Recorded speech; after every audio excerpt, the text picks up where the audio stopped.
Hello and welcome to 7 Days of Science. In the headlines this week, a new kind of cell in the human body has been found, a new dinosaur has been discovered, some prehistoric molluscs have been scientifically named Punk and Emo, and much more.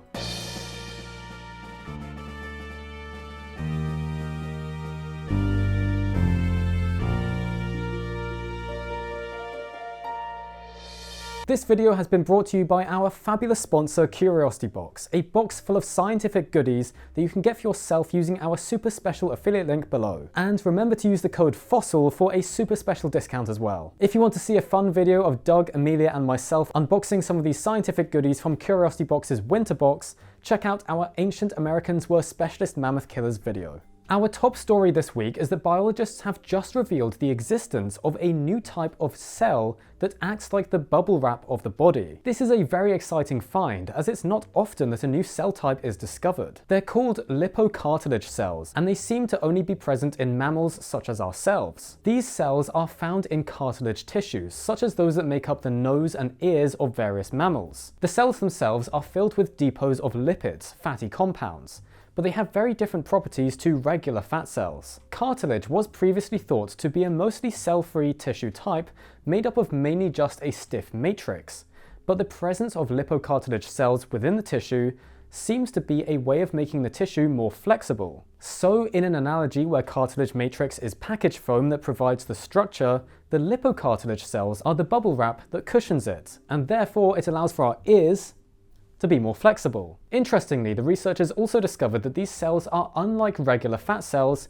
in that they're disconnected from metabolism. The scientists experimented with mice by feeding them different foods, and found that the cells did not change size when the mice had high or low fat diets, whereas regular fat cells would change size. So they have no metabolic function, which makes sense if they're purely a structural cell, as having them change size depending on diet would not be beneficial to the structure of cartilaginous parts of the body. The lipocartilage cells were also found in parts of the body that deal with a lot of biomechanical stresses and also sound perception, so it's possible they may have had a function with these too. A truly astonishing new find that had been hiding in plain sight all this time. And now heading up to space and very close to our sun for our next story, as we've had some great images from the Bepi-Colombo spacecraft, which launched back in October 2018 and has done its final flyby of Mercury before it secures itself in orbit in 2026. Mercury is a particularly difficult planet to study, as it's the closest planet to the sun. Because of this, any craft sent to it must be able to withstand incredibly high temperatures over long periods of time. During this particular flyby, Bepi-Colombo reached just under 300 kilometers above Mercury and sent back some wonderful pictures of the scarred planet's surface. While these pictures are both fascinating and important and will of course be studied intensely, they're not actually taken with the much more powerful science cameras that Bepi-Colombo has on board, as they will deploy next year. Instead, these pictures were taken by its monitoring cameras that take pictures of the spacecraft to be sent back to Earth, so teams over at ESA and JAXA can monitor the health of its various components. Another exciting step in the long and daring mission to get closer and closer to a very unique and hazardous planet. First up in the paleontology news this week, some new species of prehistoric molluscs have been given some very interesting names. Meet the 430 million-year-old Punk and Emo. These worm-like creatures come from a site in England that preserves some particularly remarkable fossils with soft tissues still intact, although the only way to examine the fossils themselves is actually to slowly grind them down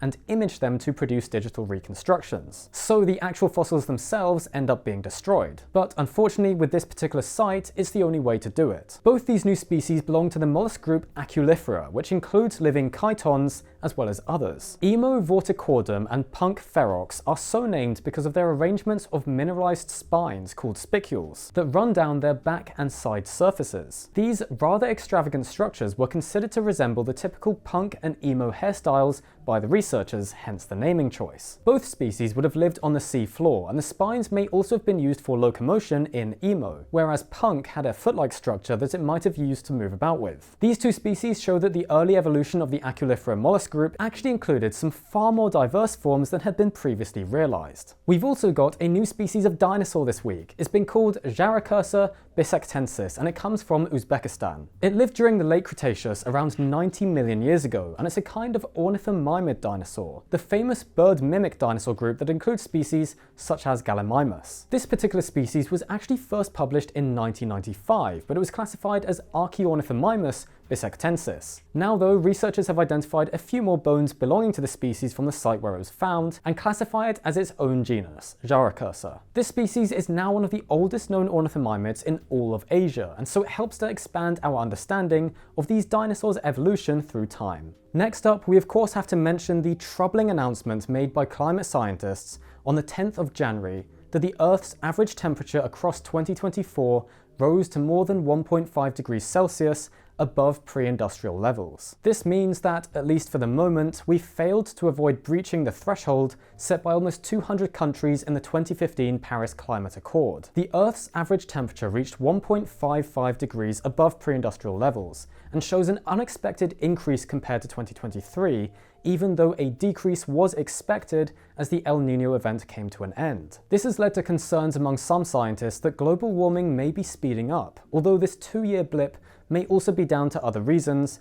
and it remains to be seen if average temperatures might go down in the next few years. This is why climate scientists measure a 10-year average to filter out yearly climate variations. So taking the past 10 years into account too, the world has warmed by 1.3 degrees Celsius. In addition, a lot of the scenarios that have been analysed on future emissions do take into account an initial overshooting of the 1.5 degree limit, followed eventually by a reduction towards the end of the century, which will hopefully still reduce many catastrophic climate effects. Have a look at the sources in the description if you're interested in learning more. Finally, for the news this week, we'd like to introduce our new special reporter for the 7 Days of Science channel, Dr. Nikki Thomas, a science communicator with a PhD in marine biology who runs her own YouTube channel called One World that focuses on environmental issues. She also happens to be my mum. My ex-biology teacher. That's also true. Dr. Thomas has been writing segments for 7 Days of Science for over a year now, and so here she is on camera for the first time to present a news story that's impacted the Thomas family very closely.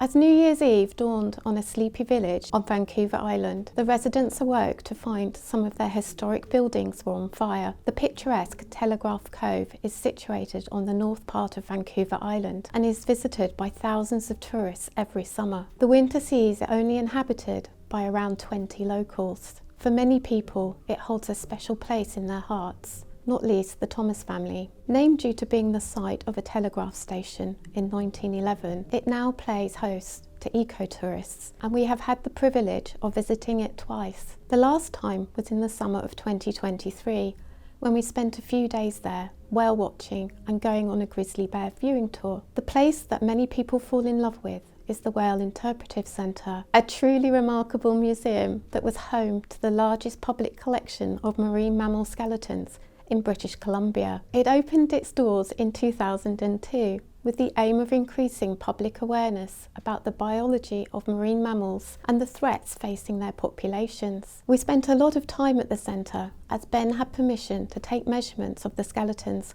of some of the deep diving whales that they had for his research masters on ichthyosaurs. Friends were made and we still stay in touch with them, and I really enjoyed nerding out with other cetacean enthusiasts with a passion for the environment. Buildings can be rebuilt, as can many of the displays and educational resources, and we have to be truly thankful that no one was hurt. But the collection of skeletons that were lost to the flames are irreplaceable. After the initial shock at the loss of the Whale Interpretive Centre, the owners have decided that they are going to rebuild. They have set up a GoFund page if you feel that you would like to contribute. It takes many years to prepare skeletons for exhibition, so to get the museum back to its former glory will take a lot of hard work and patience. But with the support of so many people, some like us on distant shores, anything is possible. When it comes to fires, of course the big news for many days now has been the wildfires in Los Angeles. Coming soon on the 7 Days of Science channel, you can see a special report by me on the situation,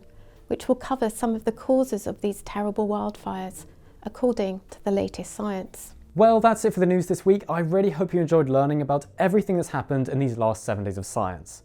If you can, then please do donate to the Whale Interpretive Centre's rebuilding efforts. It really is an invaluable place for marine science, and I was absolutely heartbroken to learn of its destruction. Thank you to our patrons, including our Cretaceous tier patrons, Corey Peterson, Andrew Cowam, Gyotist, Clara Middleton, Dhruv Shrivastava, Gabriella, Gary Arrington, Lena Rose, Mendicant Fryer, Mike Pace, Monitor Man, Ralph Balzac, Robert Thomas, Sammy Voss, Steniforth Hopkins, Steve Bradshaw, Timothy N. Tedrow, and Troy Schmidt. Thanks for watching, and we'll see you next time.